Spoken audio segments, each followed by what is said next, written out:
Hi, this is Katie Bassey, your trusted realtor. How are you doing? Regular time here. Just wanted to say hello and welcome you. Please hit subscribe.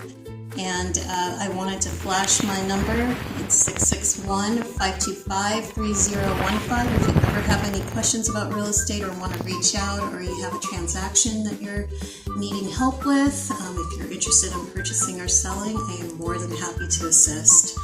So today, this video is dedicated to my buyers and the audience at large, anyone who's considering buying. Again, I start by always talking about my bad lender experience, and that's why I got into real estate. I always want to educate people, and so I want to make sure everyone's empowered so that they can make the right informed decision for themselves. So, you know my why. That being said, you know, I talk to a lot of people, a lot of prospects, a lot of buyers who are concerned about the real estate current mortgage rate.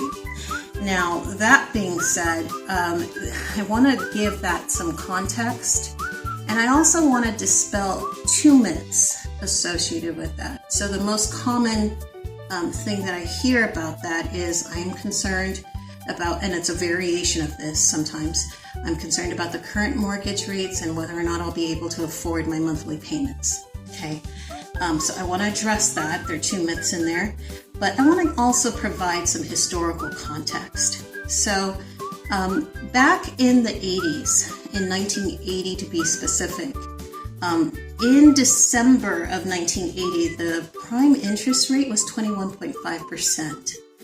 You heard me, 21.5%. Average mortgage rates were about 16%. I actually have a close friend who shared that her mortgage in 1980 was 13%. 6.2% or 6.5% seems very trivial compared to that, right? So in 1990, that rate dropped to about 8.9%, still higher than what it is today. Yes, we did have the pandemic that dropped it to the 2s to 3s. Most people hovered near 3. 2.75 was the mortgage rate that I had. And the idea there, though, please understand, we had a global pandemic. I know we don't want to emphasize that, but I really want to give context to that. People were at rock bottom. People were losing jobs. Businesses were closing down. Obviously, there was a health crisis.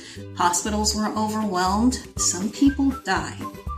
I just want to give context. It wasn't just about the nose mask. It wasn't just about isolation and no traveling. It was a situational crisis that lasted months to a couple, well, at least a year.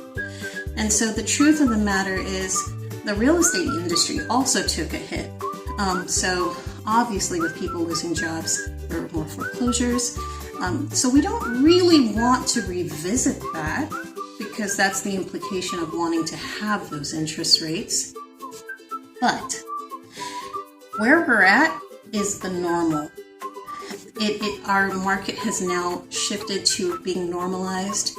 And so these again, it varies lender to lender, but what I've seen is about 6.1 up to 6.5% on average. And of course, there are different types of loan packages, different types of programs for financing, FHA, VA, conventional.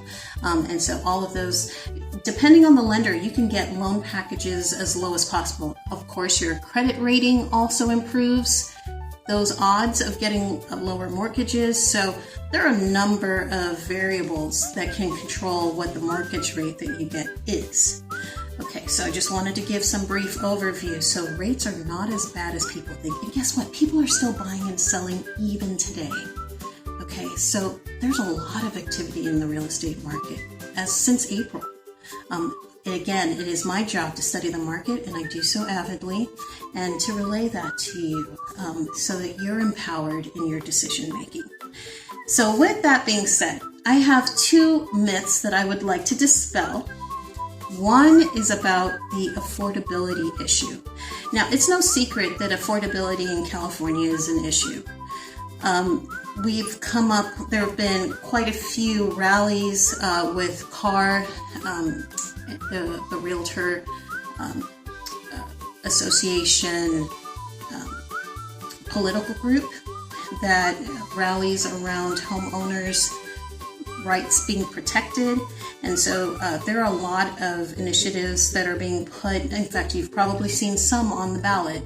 And the idea is we want to make sure we protect homeowners from increments or surges in taxes, property taxes, as much as possible, and even as far as a transaction fee for buyers. Going into a purchase agreement, you want to make, so there is a liquidation of damages or liquidated damages provision in the contract.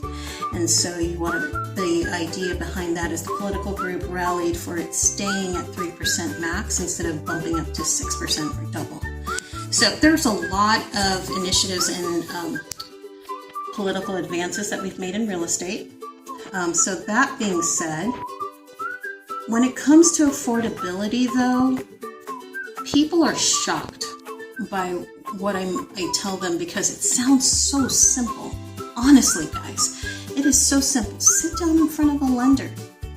Many lenders is what I recommend, at least 2 or 3, and do it in a gap of about 2 weeks so that if they do pull your credit, you're not hitting more than a few points decrease within that 2-week period.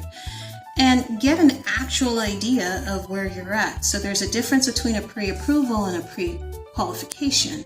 A pre-approval is the hard inquiry on your credit file. A pre-qualification is just a soft inquiry. They gather your assets based on word of mouth, and then they just assess where you are, generally speaking. But a pre-approval is a hard set. Here's where you're at. This is what we're going to back you up with in loans. And you can go shop for your home. And you have a 90-day expiration date on that. Some banks may have ways of renewing that. Usually talk to your lender, okay? But my point is that gives you an accurate picture of what you can afford given your income. Okay, so some people think that because they earn X amount of dollars that they can't afford a home. It has nothing to do with the price of your income or the income that you're getting. It has more to do with what's out there. So if the interest rate is favorable for the loan package that you get, then you're good to go.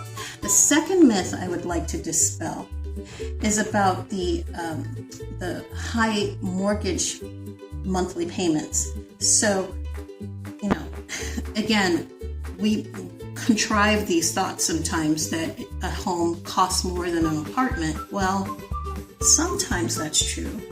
One thing that is valid is repairs are on the buyer. So in other words, once you assume ownership of that mortgage, you as the owner are responsible for any repairs that need to be done. However, you have the freedom to renovate like you would want to and have the backyard space to play with and develop as needed. Some people put pools, some people let the kids and the dogs run through, and the pets. Don't want to just be preferential to dogs. There are other pets, but the idea is you can customize that home to your own fitting, which you cannot do with a rental. Okay, so there's so many benefits to home ownership, and I don't just say that because I'm a realtor. That being said, your monthly payments can be refinanced. Okay, so talk to your lender. After about 6 months with FHA, and after, I believe it's a year with conventional, you are eligible to refinance. Again, check with your lender because they have those accurate numbers, and it is different lender to lender based on the package that you have. So what you may think is unaffordable actually might be. So that's my tip to you guys. Again, hit subscribe. Katie Bassey, your trusted realtor here, and I'm happy to answer any real estate questions and concerns that you have. And if you need any help with your transactions, buying or selling, I'm here as well. Thank you very much. Have a great day.